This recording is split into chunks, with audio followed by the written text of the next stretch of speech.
Thank you very much. It's very good to be here. I had an exchange on Twitter with, by the way, my family and I have always wanted to see this library and museum. So thank you for giving me an opportunity to be back in Springfield and to see it. I think I can tell this story. I can only tell it in Springfield and Chicago. So when Governor Rauner called, I guess about 3 years ago, to say that I was receiving the Order of Lincoln, it was the greatest honor, as I've often said, greatest honor of my life after my wife and our two daughters. And I called up my wife to tell her, and my wife is French, as some of you know, and to tell her that I was receiving the Order of Lincoln. And she said, "Oh, darling, this is wonderful. We're going to take a family trip to Springfield, and we're going to see the Lincoln Library and Museum, as we've always wanted to." And I said, "Well, darling, the ceremony isn't in Springfield." And she said, "Oh, Chicago, then that is wonderful. We can have some cousins come." I said, "Darling, the ceremony isn't in Chicago." She said, "Where is it?" I said, "Peoria." There was a long silence on the phone. Bloody hell, Peoria. Now, I should explain, of course, we had a wonderful time in Peoria. People were wonderful to us, and it was a great occasion, and our daughters loved the Caterpillar Museum. But about, I guess within a year after that, Caterpillar announced it was moving its headquarters. I do remember my wife saying, "Well, based on my experience." Look, I had an exchange with people here at the library and museum earlier today because my wife and I were going, we just happened to have moved apartments, and we came across, I think, an interesting historical artifact. We came across a picture, I'm convinced it's a Matthew Brady, of Mr. Lincoln wearing a Cubs cap. And look, as I recall the story, because thoughtfully a note was left with it, Mr. Lincoln apparently said at one point they scored 4 times.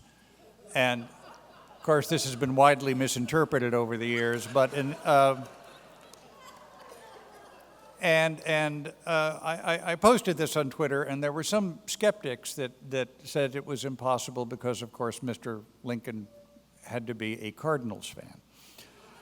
And this library and presidential museum thoughtfully posted pictures of Lincoln, I'm sure they were not photoshopped, wearing both a Cubs and a Cardinals cap, which gave me the opportunity to explain that actually for a while, Mr. Lincoln, of course, from being from New Salem, had been, and then Kentucky, born in Kentucky before that, had actually been torn in his loyalties between the Cardinals and the Cubs. But what actually put him over on the side of the Cubs is they played day baseball. And of course, the Cardinals in those days played night baseball at Busch Stadium, but in those days, it was a stadium that was actually behind a bush. Had nothing to do with the beer. The Cardinals, it's a bad one, isn't it? The Cardinals played night baseball, but it was by lanterns, and it was very difficult to see. Whereas the Cubs played in an early version of Wrigley Field, and you actually see what was going on. So that made Mr. Lincoln a Cubs fan. Thank you. The photo is available on Twitter, and I hope you won't insult my repertorial integrity by doubting it. Some people have suggested I just put a Cubs cap on a bust we have at Lincoln at home. And I should explain that, that's in those days for Matthew Brady's photographs, people had to stand very still, right? So it might look like you're a bust. But in fact, that's just how they had to pose in those days. I have had the pleasure of being, I haven't been to Springfield enough in recent years, but I've had we go back a long way in Springfield. My late stepfather, as some of you know, Ralph Newman, was over in the Abraham Lincoln Bookshop, and they had a division in New Salem, so I recognize that as part of home. And we would come here a lot to Springfield in the Lincoln Herndon Law Office. I had no idea until tonight that Mr. Lincoln and Billy Herndon were podcasters, but great lives never fail to amaze you, do they? And Dick Durbin is Springfield, and I've had and I say this in a thoroughly non-political way. I've had the pleasure of having a friendship of many years with Dick Durbin. Back to the day, let me put it this way, I think 9 years before he was president of the Illinois Association of Student Councils. So by the time I became president of the IASC, he noticed the last name Simon because he was working then for Lieutenant Governor Paul Simon, and sent me a note. And in any event, we've just at that level been friendly for years. And every time I interview him, I say, Senator, have you just had a horseshoe sandwich for breakfast? And Senator Durbin thoughtfully says, well, doesn't everybody? But we have in our possession, and I'm particularly, I find this very nice, he knew my mother. And years ago, I was working long-term on a political comedy called Windy City that was set in Chicago, a novel. And I would come into Chicago, and to absorb some of the local color of the political scene, I would often go to ward meetings and ward rallies. And of course, Senator Durbin was often there, and I would often take my mother. She was my +1 to these ward rallies. And Senator Durbin just loved my mother, and vice versa. Thought she was funny and charming, as she certainly was. And when my mother died a few years ago, Senator Durbin sent us the nicest handwritten note where he talked about how nice it was to know my mother. And then he said, as we can say in Illinois, and I hope to continue to earn her vote for many years to come in the 42nd Ward. Who knows how she votes? It's a secret ballot, but she's awfully fond of Senator Durbin. Look, I want to state the obvious that Public Radio Week might as well be called Why We Hope You'll Support Public Radio Week. And I understand that, and I understand all of you here tonight have already made probably more than one generous contribution and are supporters of Illinois Public Radio and NPR Illinois, and I am very grateful. It absolutely enables the work that we are able to put on each and every hour of the day, and now increasingly podcasts. And we just simply could not do that work without you. So I'm here to thank you for your support. I also like to think, and look, I know nobody enjoys listening to fundraisers, or if they do, there ought to be a special support group. But I know that part of the process can be difficult, but it's absolutely essential and irreplaceable. And I have grown to think that over the years, those of us who are lucky enough to be able to make a contribution are doing it not just for ourselves. We're doing it for students, maybe at the university here, who listen to Illinois Public Radio every day but may not be able to afford to take out a membership. We're doing it for seniors who might be living on a fixed income, for whom Illinois Public Radio is an important part of the day, but they might find it difficult to take out a sponsorship. They're people between jobs who I think turn to it to find out about the world and to remain enlisted in the world, but might be in a difficult position to make a contribution. We are not subscription only. We are public broadcasting. We want to be there for everybody. We consider it our mission. We consider it our responsibility to be there for everyone. Because we really think that there's probably not a soul walking on the United States who can't benefit from, enjoy, and simply treasure the companionship of one or more of the shows that we put on the air. And we thank you very much for making that possible. For the first time in years on Saturday, I went to the White House Correspondents Association dinner. I had sort of boycotted it in recent years, and not just even before this current administration and its contempt for the press, which I'll talk about. I just thought it had gone over the top, and that for a dinner that was ostensibly to support journalism scholarships, I thought far more was being spent on the receptions and the shrimp platters at buffets. But it was good. I was asked to go back by NPR this year, and it was good. We have a couple of people on the steering committee. Ron Chernow, the great historian, can you imagine writing a book about Alexander Hamilton and thinking anyone would read it? But in any event,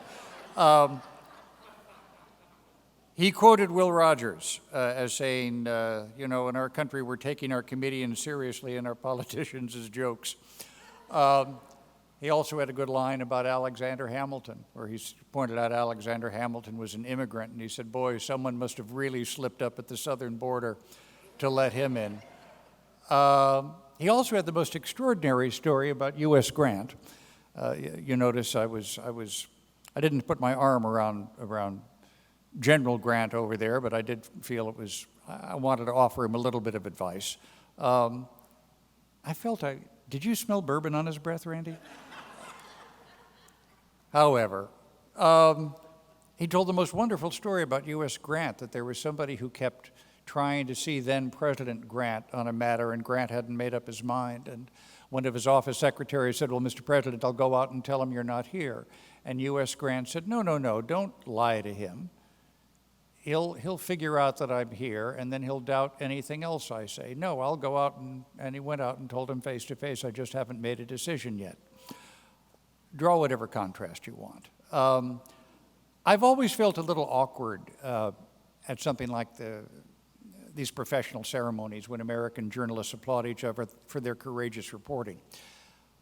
Because certainly that happens, but however ugly events can seem to be, or the contempt that the current administration seems to have for the press, I don't want to forget that we are blessed here in Illinois to live and work in a place in which we're free to do this work. And we are more likely to be honored for that work than we are to be arrested, jailed, or defenestrated. A word I learned because that's what they are due to reporters in Russia. They throw them through windows. Russian journalists have to have courage because they investigate government corruption in a society that pushes them out of windows. Many Mexican journalists are killed every year while investigating crime and corruption by organized gangs. They have courage. Journalists in Afghanistan, Myanmar, the Philippines. Journalists that have been jailed in China, Cuba, and Iran. I've covered conflicts overseas in Central America, Bosnia, the Middle East. And yes, I felt in danger a few times, usually by my own miscalculation, but I knew that if I made it home, I would be safe. A lot of our colleagues in other societies are not safe, especially in their homes, because that's when they've been pushed out of windows, slaughtered in hallways. I try to make a place for them in our hearts every day. You know, one of the truisms you can hear about these times is that we've never seen anything like the disdain of this current administration for the free press. And I think particularly in this building, we have to be careful about that. Northern newspapers, I think a number of which are on display somewhere here, savaged Mr. Lincoln during the Civil War as a baboon and a guerrilla and a butcher. And Mr. Lincoln, who is so nobly and fitly, I think, enshrined here, closed down more than 300 newspapers. He considered them to be subversive. Now, I don't fear that today's U.S. government is going to shut down a free press, but I have to tell you that for the first time since I became a working reporter in Chicago, I am just shaken by the sheer brute ugliness with which a free press has been denounced and disparaged and mocked and demeaned, been made a special target of contempt along with immigrants, ethnic and religious groups, whole countries for that matter. I find that kind of speech just un-American. And I'm afraid I don't have a stronger profanity than that.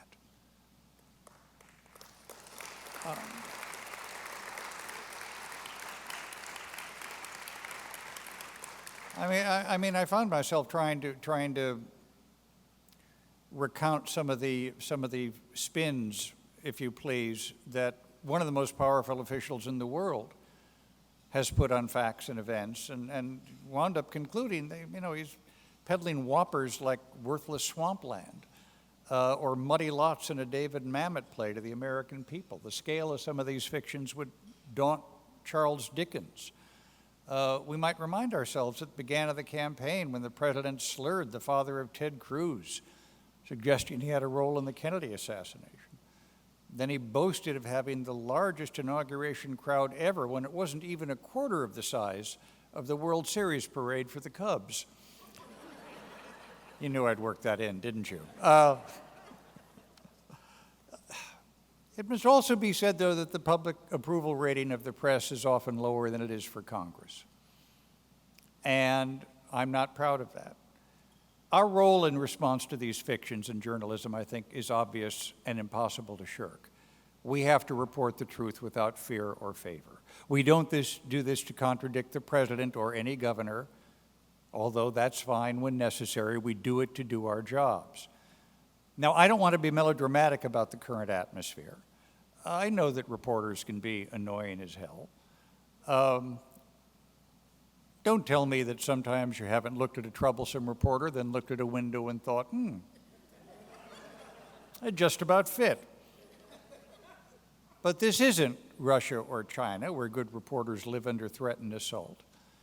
But I must say, an administration that taunts and insults a free press, condones mob violence, and uses the power they have to reach Americans directly to promote one whopper after another and bully people, spreads fuel on a fire that scorches democracy.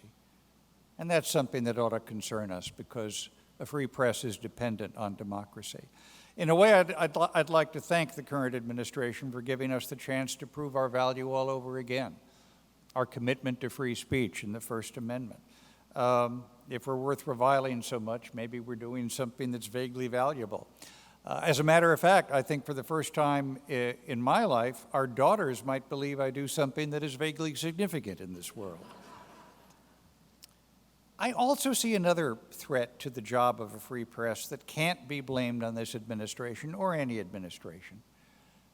And it has to do with the heart of, I think, how we see what we do as something different in public radio. And that's the echo chambers that we have engineered for ourselves. People can now choose the news they want. They don't have to disturb themselves with a story, a fact, or opinions that chance to upset their view of the world. People who believe that the moon landing was a hoax can find videos to support their preposterous view. People who believe the attacks of September 11th were a fraud can find videos, and believe you me, they'll send you the links. Choose your poison. To say that the CIA, the Bush administration, Mossad, the House of al-Saud, or the international Jewish community were responsible for the attacks. And then they refer to themselves as a community rather than lunatics. People who chant blood and soil, an old Nazi slogan, on the soil of the United States of America, which I don't have to say at the Lincoln Library has been nourished by the blood and lives of people from all over the world and enslaved peoples. They can form their own e-world, sealed off from real humanity. Incels, as they call themselves on online forums, can tell themselves they're aggrieved victims and not loveless losers.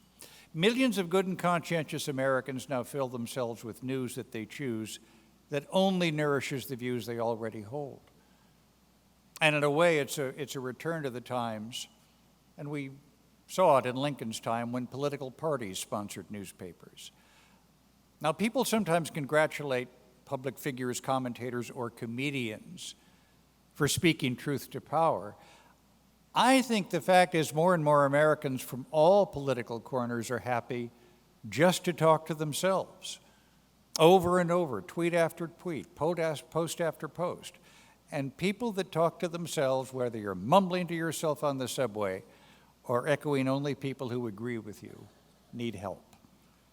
We're using the power of the internet to connect us to the world, to close us off from different points of view in that world.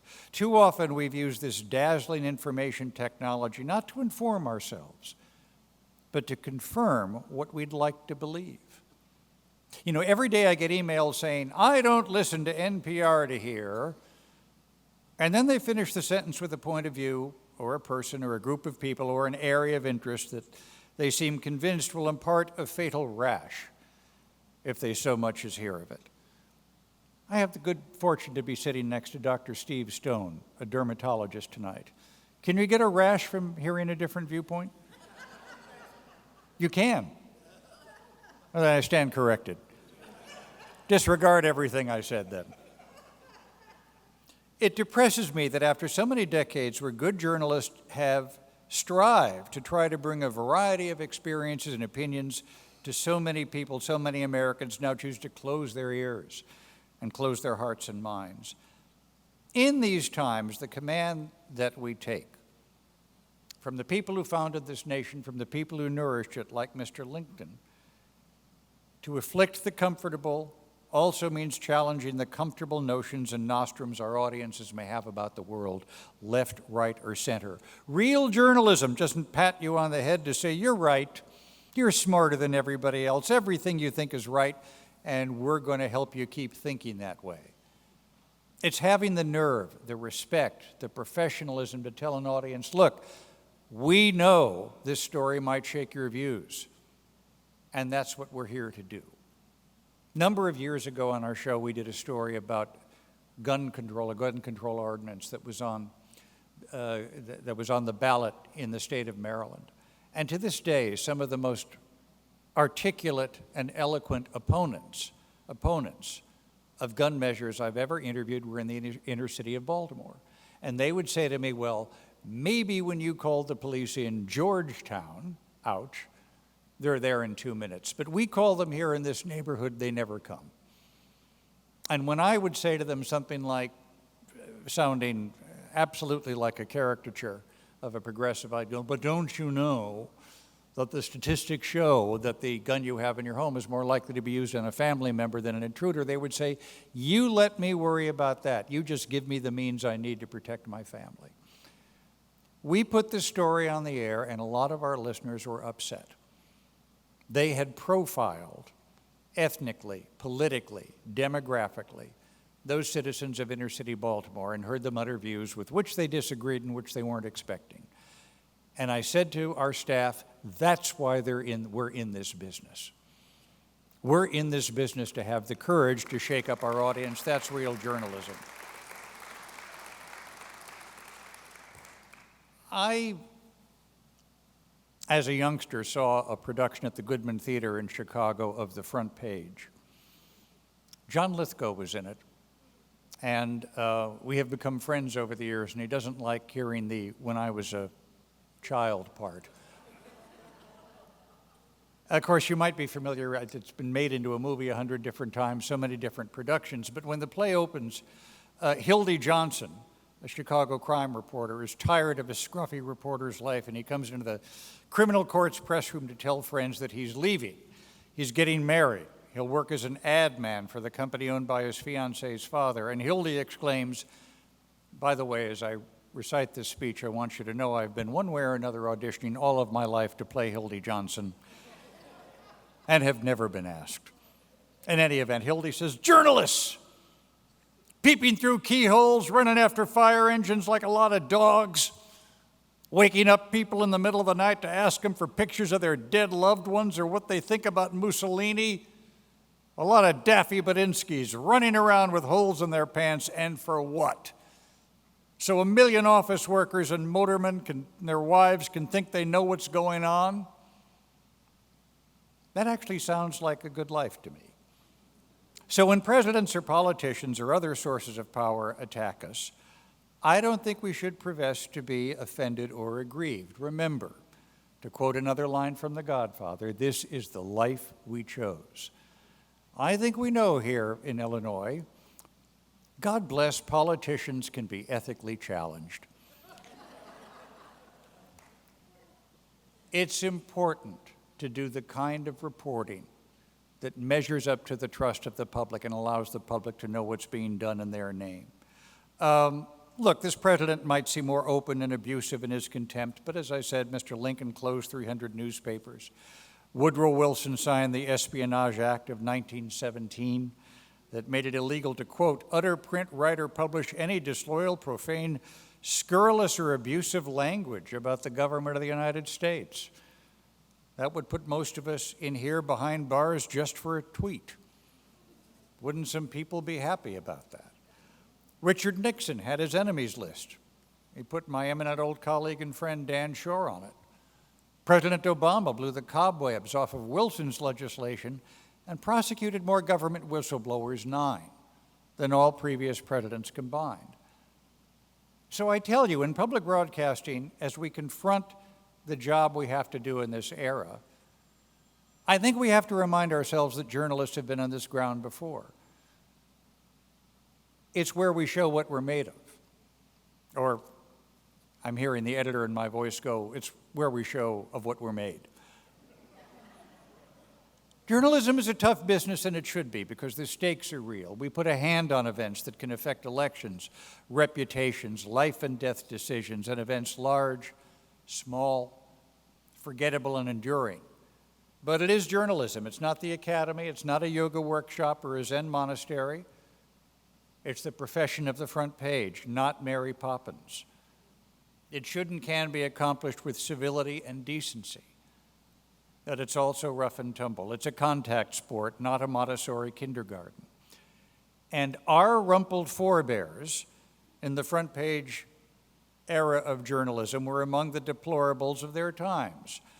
Swaggering, obnoxious, sweaty, and rowdy. But they created modern reporting that opened news to the public independent of party, lobby, or faction.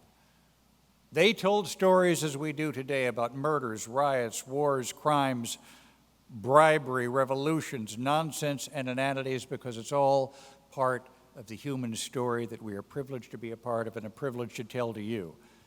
And citizens in a democracy have a right to know they can be better citizens if we do. Journalists are not descended from timorous tribes of people who cringe at criticism or shudder at second guessing from a president or politicians, or even our own public. When there is carping, there is kvetching and verbal assault from high places, I like to try and keep in mind the example of Walter Payton, the great Chicago Bears running back. Just take the hits and keep on going. Thank you very much.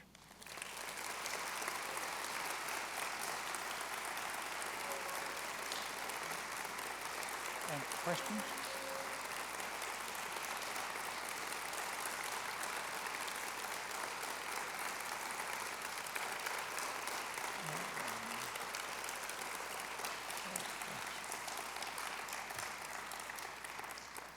We wanted to take questions, if that's all right, if anybody had any. Yes, sir. Oh, somebody's got a microphone. I miss Dan Shore. Can you share a memory of Dan Shore with us? Oh, my gosh. Dan Shore has been gone, I think, 10 years now, if I'm not mistaken, because we just observed it would have been his, I might be wrong in the math, his 100th birthday last year. I came back from lunch one day, and Frank Zappa was in his office. There was Dan sitting there at his desk, and a man in a well-cut three-piece suit and hair ponytail just about down to the floor. So Frank Zappa left, introduced us, and in any event, we all ran into his office. Dan, what was Frank Zappa doing here? And Frank Zappa was about to go on a concert tour, and he wanted Dan to join him, which Dan ultimately did, because he said he wanted Dan to come out at the end of the set every night, or the penultimate part, right before the last song, and tell everyone it was important, young people, presumably in Frank Zappa's office, to register to vote. And Zappa was a very bright man, and he said, Dan'l, I could do it, but they know I don't know anything about that, but they'll listen to you because they know you've been around, they'll listen. So Dan, of course, did it. In any event, he was explaining this to us, and he had a stack of CDs, which they had in those days. He said, and Frank gave me some of his music. He's a very bright man. And I was thinking of some Frank Zappa songs, and I said, Dan, are you familiar with Frank Zappa's music? And he said, no. I said, well, just how do you know he's such a bright man? And Dan smiled and said, well, he came to ask me for advice.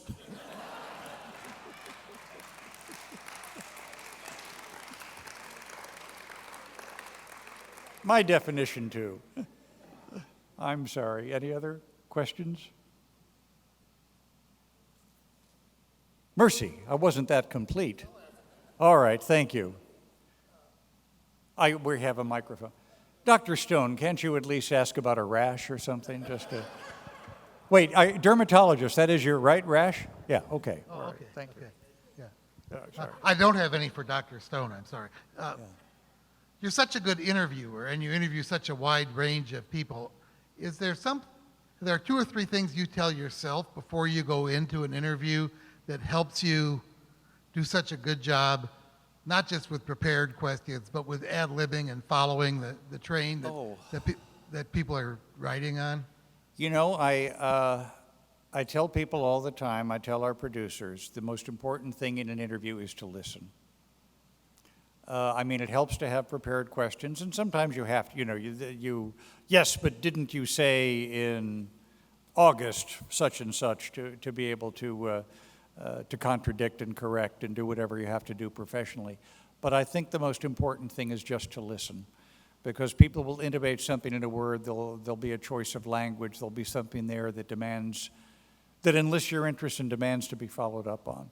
And you'd be amazed how many people who do interviews even for a living don't listen. They're a little too eager to get to the next question.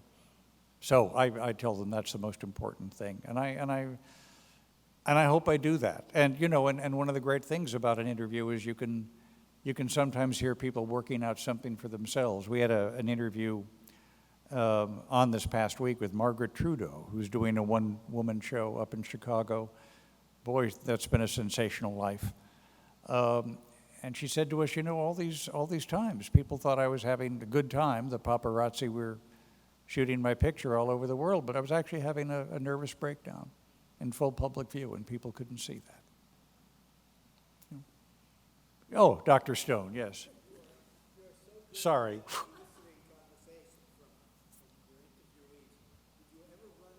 Situation where the interviewee was just answering yes, no, and you were pulling teeth to get a sentence out of them? Sure. I mean, yes, that kind of thing has happened all the time, one way or another. Or even, well, let me see. We interviewed a great British actor a number of years ago who was visibly and audibly drunk. And in the middle of the interview, he said, "Forgive me, can I have a pee?" And I was trying to think this must mean something else. Many wanted to go to the bathroom, and of course, yes, you can. And he came back, and we finished the interview very quickly, and we didn't put it on the air. And when the public relations people called, "Why didn't you put it on the air?" The producer said, "Well, he was drunk. And look, I will explain. If he had been a public official, then we would have put it on the air. But I saw he was an actor. I saw no reason to embarrass him or for that, and forgive me, listening to drunk people is not a lot of fun. But our producer said, "Well, he was drunk." And they said, "He's always drunk. Why do you people," he'd never do any interviews if he's drunk. And I remember, oh mercy, once it was, the doctor who was involved in dolphin research and LSD research, I'm going to be careful to maybe avoid mentioning his name for the moment, just to keep a small amount of privacy. And let's put it this way, you could understand that he'd spent a life in LSD research. It was not a successful, well, maybe from a certain point of view it was, but also he was in his advancing years at that point. And as I said to our staff, I don't know where the line between damage from LSD and simple decrepitude might cross, and I don't want to embarrass him. But in any event, he was telling us about the existence of these people in the universe that he said are called little greenies. And they were little green men and women who inhabit our world, and he was one of the few people who was able to see them. They sounded, I thought, oh God, I've seen a Lucky Charms commercial. That's all I could. And so it was hard for me to kind of keep a straight face, but he went on at some length and talked about the flight that he and his wife had taken from, of course, the Bay Area. And about how he said, little greenies were on the wings, and I could see them, and I said to my wife, I should tell, but they cut off my penis. Look what the little bastards did. They cut off my penis. I've got to tell them. And my wife said, oh, no, John, don't worry. Your penis is on. And I grabbed it, and sure enough it was. Well, you know what? Little bastards had done. They'd cut it off, and then they'd put it back. And we just didn't put it on the air. And his publisher was quite upset. And I tell that story now because I do think we have, I don't want to use a word like ethics in Illinois, but we have some operational understandings that I think are just different and a little bit more decent. I don't want to put people on, as I've sometimes said to our producers, years ago I did a series about brain damage in boxing, and I became totally enlisted against boxing. I just think it's barbaric and terrible. All of that being said, I think a referee's rules are pretty good. In an interview, if someone can't take care of themselves, I call it off. And clearly this man whose name I won't mention and that's happened a few times, and we try not to do it. The sullen, uncommunicative, you try and make a joke of that if you can, and that's happened a few. You know what it often happens with authors, and you've read their book, and so they know you know the same material, and so they won't tell you the story. They'll just go, yeah, that's right, that's what happened. Then you try and work around that. Then sometimes you have to say, well, will you please tell us the story? Sorry. Yes, ma'am. Oh. How many people does it take for you to put on your program? How many staff work? How many staff? We have a staff, it depends on the week. We have a staff of about 16, and they work on weekend Sunday also. Each half is dedicated to one show or the other each week. And then they're staggered so that not everybody has to work both Saturday and Sunday. Yeah, there's the microphone. Hello. My question has a similar thing. Oh. Your shows are so complete, and your interviews seem so polished in a way that I know they're edited very well. How long do you work on a show? I mean, are you working on it all week long? All week, yeah. No, all week. I mean, you've talked about interviews that you don't put on the air. Obviously, there are a lot of others that you do put on the air, so. Yeah, no, we work on it all week. Typically, the interviews I do with authors, actors, directors, musicians, they will happen early in the week, and they are edited and often essentially scored with music or selections from films or theater, that sort of thing. For example, I interviewed Margaret Trudeau, I guess, on a Tuesday. It was on the air Saturday. The news interviews we try to make live with newsmakers, legislators, people like that. Certainly reporters on location. I did some interviews last week in Chicago, which will not be on the air for a few weeks because we are working. I talked about this at our table. I don't mind mentioning this. We're working on a occasional series, which I think is important to do about suicide. There has been a 25 to 30% increase in suicide here in the United States, really over the past generation. They have been going down in most other industrial societies. So we we spent some time with a Catholic priest in Chicago. There's been a terrific increase in suicide among police officers, including 6 in Chicago this year. So we spent some time with a Catholic priest in Chicago, Father Dan Brandt, who is trying to make this an important part of his ministry. And we're also going to talk to 3 survivors of police suicides. We've also talked to a couple of, there has been a terrific increase in suicide among veterinarians. Well, and for some of the same, police officers have a very stressful job, and they have the means on their hip. In fact, I can say this as the Irish side of my family. My grandfather was a Chicago cop. Any of you follow me on Twitter, we actually did this story with Father Brandt out of his old neighborhood station, Shakespeare Avenue on the Northwest Side, which is just a coincidence, but I began to cry. People kid me, it doesn't take much. But, you know, they have pictures of various years police officers who served, and there was the one in 1962, and it was my grandfather up there. Got to me. In any event, the phrase among police officers is they'll say to each other, "Don't eat your gun." Veterinarians also have, surprisingly, and maybe I shouldn't say surprisingly, stressful occupations. They have to look death in the eye often every week. And they typically did not become veterinarians because they enjoy bringing an animal to the end of their life, and yet they have to do it. And like police officers, they often have the means in their office. So these are interviews that we're accumulating and will be on in the weeks and months to follow. Sorry, that was too long an answer. I have to follow the lady with the microphone, yes. Yes, ma'am. Thank you. In these times that are so divisive, do you have any sense of what theme or themes might bring us back together as a nation? No, I mean, believe you me, I wouldn't be doing this if I had the answer to that. Actually, I think part of what we do, I think Randy might agree, I don't want to say is the answer to that because it's not.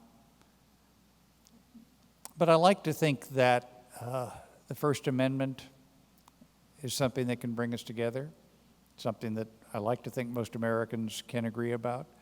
I like to think the whole idea of making us better informed and not just in our silos of information is something that people can begin to see has been destructive, and we have to work towards getting to know each other better than something like that. I mean, to be real specific about, I did my weekly essay this week on a wonderful woman who was a friend of ours, Charity Tilleman Dick, an opera singer who had had 2 double lung transplants and unfortunately died last week. I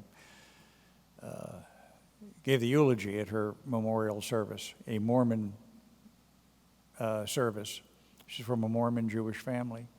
And our families got to know each other when I had much less exacting and complicated surgery at the Cleveland Clinic.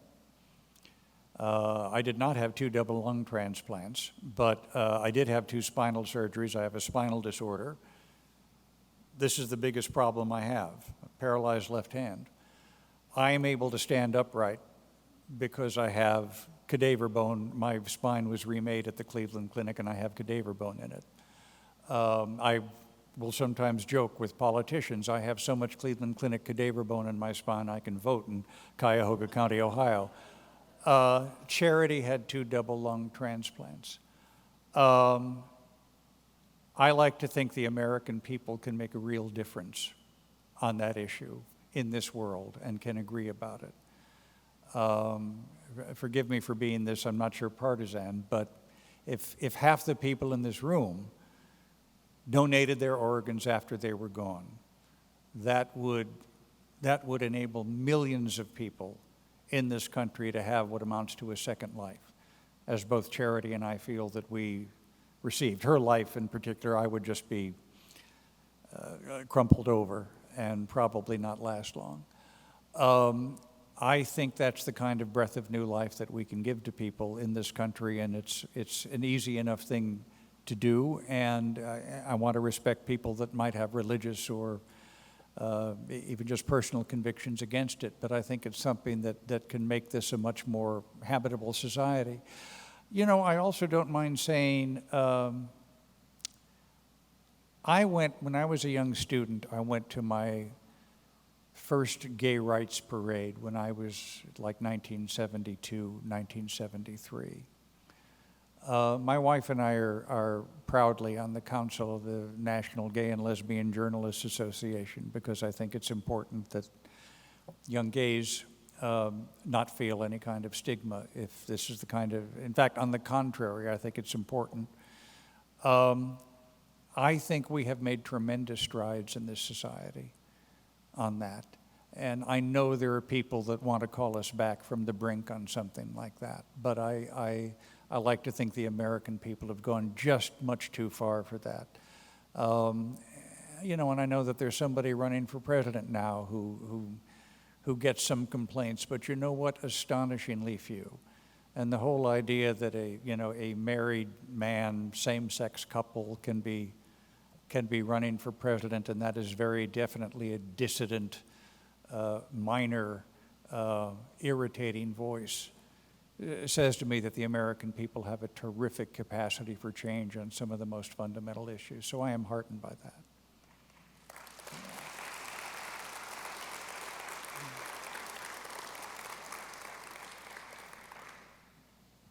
Scott, there was a time, I know for us here in Springfield, when NPR began, and people like Rich Bradley and Brad Swanson and Mary Frances Fagan and Peggy Boyer and Mary Frances, yeah. and people who, you know, Kavitha Cardoza, and we became Sean Crawford and Charlie Wheeler and Mary Hansen and Rachel Otwell. I mean, the evolution has been remarkable, and I think there was a time we didn't know, some of us who became entranced with NPR, that it would make it.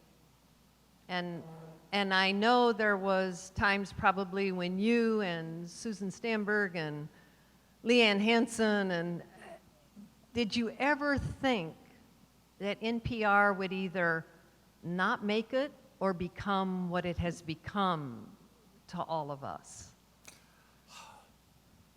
You know, I always thought that we were in a growth industry, just because I could see the way people connected with it personally. I mean, there was a time, financial crisis, when, you know, I believe NPR was $6 million in debt at one point. My God, what a humble number that seems at this particular point. And yes, there were concerns about its survival. But it's interesting. I will sometimes tell people that, you know, actually the father of modern public broadcasting is Ronald Reagan, an Illinoisan, who didn't like this whole idea of government subsidy and forced, I think, public radio to reach out to the public. And I think we have become better and stronger because of that, because our support is so varied, it's broadly based within the community. We certainly rely on the support of educational institutions. But forgive me, listeners like you. And I think that relationship that we have with the public, and you know, it is not lost on me that seems to be the business plan of a lot of more serious journalism enterprises these days. That they understand that if the work is worthwhile, if it means something to you, there is no indignity in asking people to pay for it. I think the whole idea of commercial sponsorship has obviously been called into question, whether or not that will work with modern journalism, whereas we have that combination, obviously, of underwriters who come forward and educational institutions and other cultural institutions that support us. But the best and certainly most profligate and meaningful relationship we have are with our listeners, the people who support us that way. And that, I think, is the guarantee that we don't become part of any faction or any cause, because we are so broadly based. And we try and enlist more and more people every year. We also know that not everybody who listens to us is in a position to support us, as I said before. And yet I like to think that we understand, those of us who are blessed enough in life to be able to send in a contribution, that it's something important to do on behalf of others as well. And I always felt we were onto something good. So I'm not surprised. I mean, we make jokes about that every now and then, as you can imagine. I like to joke that I remember with our friends at WBEZ in Chicago, I like to remember when people would call the station and say, well, what time does All Things Considered come on tonight? And we'd say, well, what time would you like to hear it? I don't know why they don't like that joke, but in any event, I think those days are gone. We now have more programming than you can put on in 24 hours, and I think that's healthy.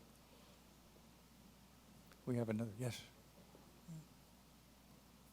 Yes, speaking of silos of information, I'd like to know if there was ever a time that you could share a story about someone who challenged your assumptions about them and maybe surprised you. You do so much research before you interview them.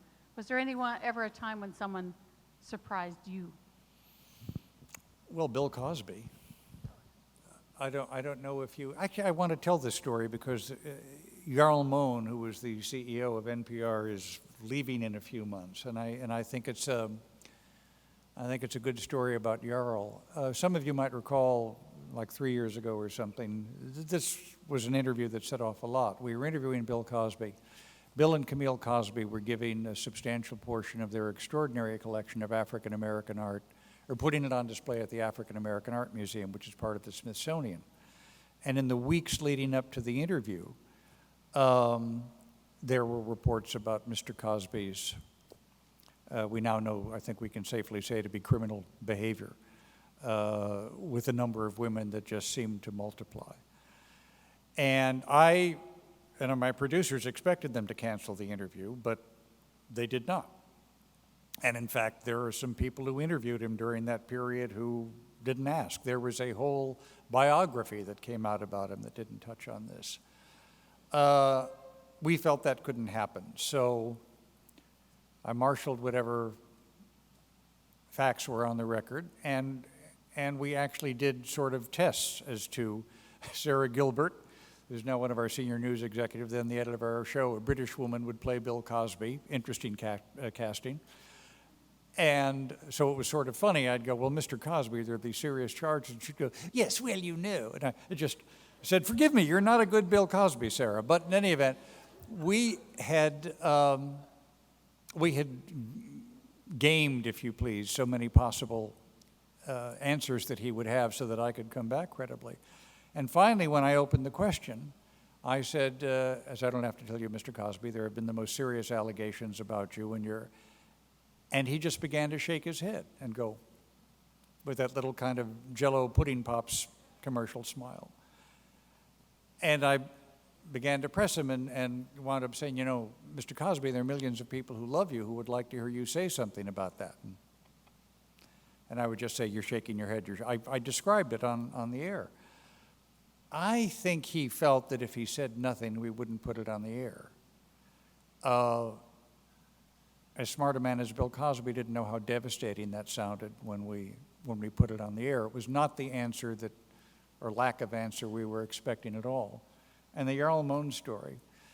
So we're getting ready to air the piece, and there's a great deal of consternation on it. And we had a young producer with us in there, named, I used to call her Jordan Marie, God bless her, from North Carolina, named after Michael Jordan, who's also received the Order of Lincoln. So I like to think of me an MJ, but in any event, he has no idea who the hell I am. But in any event, Jordy came running into me because Bill Cosby had called her and said, you know, I'm so glad Mr. Simon, he's not one of these journalists that deals in smut and innuendo. And you know, Mrs. Cosby and I have a massive fortune, and we have been looking for some place to put it that would do the maximum amount of good for this country we love. And we're thinking that, you know, journalists like Mr. Simon and what you do at NPR could be, you make such good use of this money because you don't deal in smut. And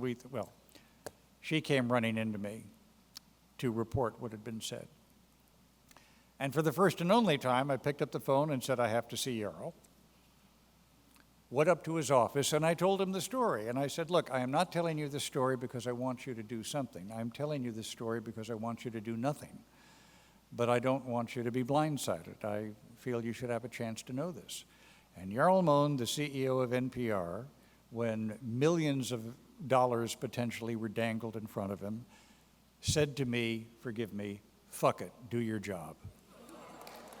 And I was very proud to work for NPR. that's exactly what I wanted to hear. And I mean, he doesn't use that word a lot, but I thought, at least not with me, but do you use that a lot here? No.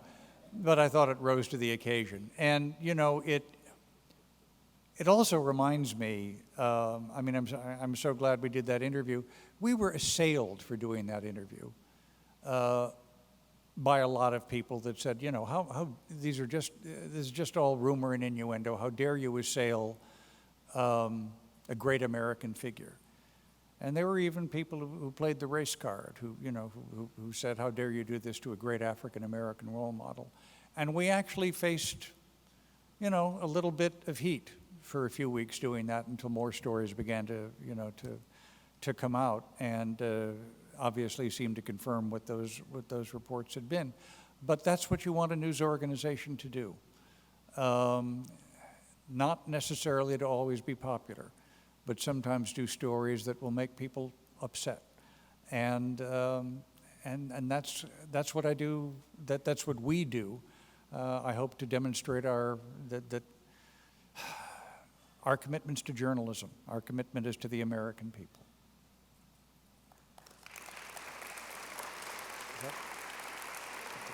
Thank you.